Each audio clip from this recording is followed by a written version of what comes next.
The Biden administration has implemented new rules governing a well-known student loan forgiveness program for borrowers who work in the nonprofit and public sectors.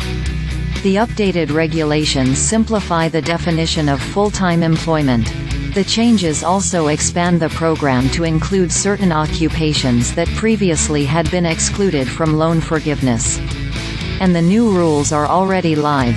Public service loan forgiveness is geared towards borrowers working in nonprofit or government positions. Those who make 120 qualifying monthly payments, the equivalent of 10 years, can receive complete federal student loan forgiveness.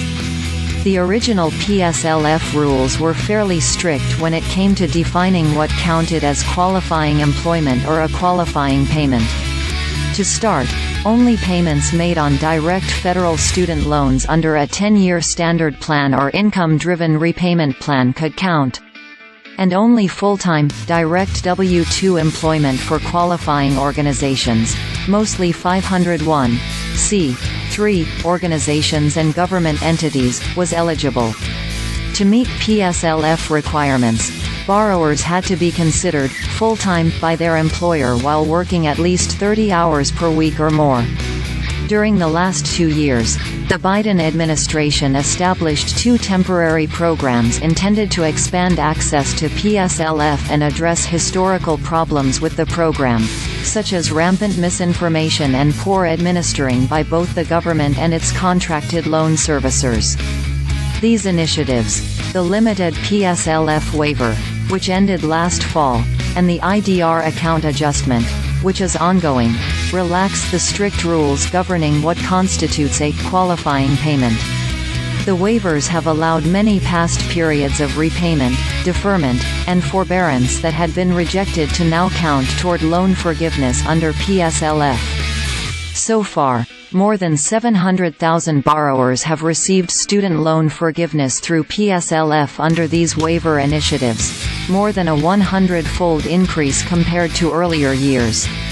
But with some minor exceptions, the waiver and account adjustment did not do much to alter what is considered qualifying PSLF employment. To make changes on that front, the Biden administration opted to update the regulations governing the PSLF program.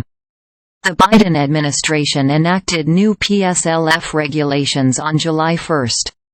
These rules update the definition of qualifying employment in 3 key ways: expanding pathways to student loan forgiveness for key groups of borrowers, employment involving religious instruction, worship services, or proselytizing also can count as qualifying PSLF employment under previous rule changes that went into effect in 2021.